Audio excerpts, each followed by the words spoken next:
How's it going, everyone? It's GadgetsBoy. Welcome to another video, and in this one I finally have my hands on the Microsoft Pro X. I saw it at the launch event back in New York, and finally it's in the house, and we're going to take a look and talk through it and see what makes this device a special device. Let's get on with it. The Microsoft Surface Pro X is a 2-in-1 always-on laptop designed with a specific user in mind, and a device described as built for web-first experiences by Microsoft, and it's exactly what it says on the tin. It's all kind of ultra something, so ultra light, ultra thin, ultra fast, ultra connected. I know that's not a word, but I just wanted to make that list a bit longer, and it sounds good. Now, always-on connected PC or ACPC is not a new category. I still remember years ago where you could get a dongle from Vodafone, for example, and connect it to your laptop wherever you are, you can get internet. But now the difference is that the advancements in technology from innovative tech brands like Qualcomm just means that they get to build a smaller chip that can encompass all that stuff all together in one, and makes it smaller as well. So not only do you get a PC that's fully mobile, it's also secure, always connected, and very much so that it's lightweight and a lot more portable. Let's start with the design though. The Surface Pro X is no different from the Surface lineup when it comes to design. It's slick and solid. You get a 13-inch laminated glossy display with slim bezels. The glossy finish can make things a little bit difficult to see outdoors when you got bright sunlight. But that doesn't take away from the fact that this is a very good, nice display. It has a 3:2 aspect ratio. You got 2880 by 1920 resolution with 267 ppi. You have a 10-point multi-touch and a 60 Hz refresh. I really like its matte finishing, but it's also very prone to fingerprints all around it as well. For ports and connectivity, you get 2 USB-C ports, but no Thunderbolt 3. There's no 3.5mm headphone jack. There's no micro SD card expansion like the Surface Pro 7, for example. But Microsoft kept that MagSafe style charger, which I really like. The charging brick also features a regular USB port for charging other devices. Again, just means you don't have to carry extra brick with you if you need to charge your phone on the side, for example. On the back, there's a 10 megapixel camera that can shoot 4K videos at 30 frames per second. And on the front is a 5 megapixel shooter that can shoot 1080p videos at 30 frames per second. You also have the Windows Hello sensor there as well, and a dual far-field mic setup as well, which works really well. When you think about the specs so far, it means you get startup that's super quick thanks to the Windows Hello facial recognition. If you're a student or attending a briefing, for example, you can capture presentations using that camera and add photos directly to your notes, so you don't have to then carry extra camera or worry about making notes or missing out on the session, for example. The front-facing camera combined with those microphones make the Surface Pro X a great tool for conference calls via Skype or Zoom or whatever you use. So far, you can start to build a sense of, or grasp a sense of what the Surface Pro X is built for and who is aimed at. If you invest in a type cover like this one here, you get a pen that works well on the Pro X's 10-point multi-touch display. The keyboard itself is a joy to type on. It has the right amount of bounce on it. The trackpad is a matter of preference in that I like the size of it, and it's nice and clicky. The clickiness could be loud, a bit loud for some, but it's more than enough, or you can just get an external mouse to use with it as well. The keyboard is also very quiet, which is very important if you're going to be typing in a quiet lecture room, or if you're typing in a briefing, for example. It's nice and quiet for that. The Surface Slim Pen and the type cover will cost you extra. You can also get the extra docking station with more ports for the Surface Pro X. Again, this is going to cost you a bit more. However, the Slim Pen itself is one of the best I've ever used. It has 4096 level of pressure. You can also tilt it too, so if you're drawing or sketching, for example, you can tilt to shade and stuff like that. You can replace the tip or put a different one there if you prefer. You can program the top button as well, and at the moment it's set to just opening up the whiteboard application. Palm rejections fills you with a lot of confidence as well, so if you're writing and writing away very in a serious zoned out mode, there's no problems there at all.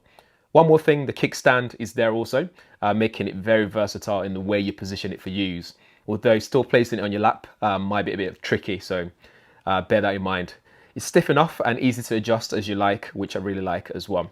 Under it is where we begin to see the next phase of what the Surface Pro X is all about, so connectivity. Using a SIM ejector tool, you can take off the cover to reveal its SSD drive, which is upgradable. That's if you can find one that fits and is compatible as well. You'll also notice that you can insert a nano SIM card for data on the go, which then leads me on to the next part of this review, which is the processing power. The Surface Pro X is powered by a custom Microsoft SQ1 processor It's a 7-watt 64-bit ARM processor, so ARM, with 8 cores, 8 threads, and clock speeds of 3 GHz. For graphics, there's an Adreno 685 chip, and you also get a modem in there for 4G LTE speeds. The SQ1 is based on Snapdragon 8cx compute platform designed to deliver a multi-day battery, instant on, up to 40% increase in system-wide performance compared to the previous generation. You got continuous connection with multi-gigabit speeds. Windows 10 experience is there as well. You got AI acceleration for some applications, and 10-bit HDR video playback and streaming on Netflix or YouTube over LTE, or even if you use Wi-Fi, thanks to that X24 modem that's in there. So in the real world, what's the result of this? You get a very responsive device that can be powered on in seconds. A device that doesn't need to load, doesn't need to do a lot of processing before you resume applications from the background, or something that's running already like Skype, or having to reload your browser in order to read emails or anything like that. All your applications can be open at the same time, and internet is always on this, which means you're always connected, which is very important. What's also cool is the fact that you can dynamically switch between Wi-Fi and 4G. So if you're moving around the house, for example, not just outdoors, or out and about, it means that you're always connected and it's always going to be reliable. With this, you also get a device that will last you all day long without needing to charge it. I basically did a basic test on it running 12 tabs on Edge browser, which is also pretty quick, by the way. You got some messaging apps open. I played the YouTube videos for 24 hours, and the Surface Pro X lasted more than 13 hours. So imagine you need to use this for work. Typical working days is 8 hours to 9 hours. So it's more than enough for that as well. For speed, it's super responsive. Working with Microsoft applications, browsing, messaging, etc. You have no problems there at all. What's also amazing is that even with this fanless design and all the power, it doesn't sweat it at all when it comes to temperature. It doesn't get hot, and it's very quiet, which I love. The fanless design also means the Surface Pro X is kept slim and still manages to stay super cool, as mentioned already. Every part of the processor, the GPU, the DSP, CPU, etc. is designed for performance and efficiency. When you purchase one, you get Windows 10 Home operating system on there, but you can upgrade it to Windows 10 Pro for enterprise work purposes. Elsewhere, you have the option for 8GB or 16GB of LPDDR4X RAM. You can also opt for a 128GB internal storage, 256 or 512GB, which is also removable, so you can easily upgrade it if you need to do so. Before I forget, you also get 2-watt stereo speakers with Dolby Audio, and it's loud enough, but it misses some real bass in there as well, so you might want to use your Bluetooth headphones for better sound. So far, it sounds amazing, so let's address the big elephant in the room, which is apps compatibility. The Surface Pro X is ARM-based, and although it's running 64 bits, but it's running Windows 10 on ARM, so usual applications like Adobe Cloud, like Lightroom, Premiere won't run on here. Although bear in mind though, this machine is not built for that sort of stuff. Some applications will run in 32 bits thanks to some emulation wizardry, but still this device is not built for that sort of purposes. This is a productivity tool, and it's designed so you can work on the go and not worry about having Wi-Fi connectivity issues. You don't have to worry about security using public Wi-Fi, and it's also very slim, very portable, and also long battery life, so you can have an all-day battery life on there. That's what it's designed to be for.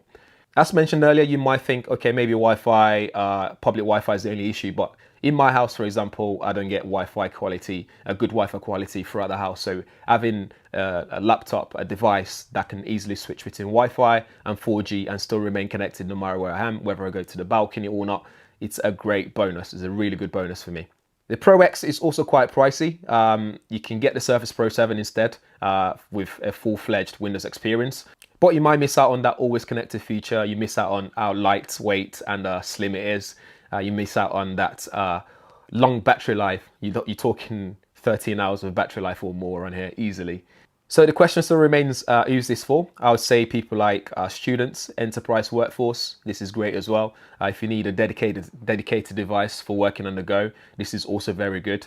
It's not for your video editing, although one could argue that you can have it as a second device, which you can then use to show off your portfolio to your clients anywhere, anytime. So that's it for the Surface Pro X, guys. Let me know what you think in the comments below. If you have any questions, drop them there as well. Let me know. All relevant links will be in the description area, so do check it out. If this is your first time on the channel, make sure you subscribe and hit that bell notification so you'll be one of the first people to know every time there's a video on this channel. Thank you for watching. I'll see you guys in the next one.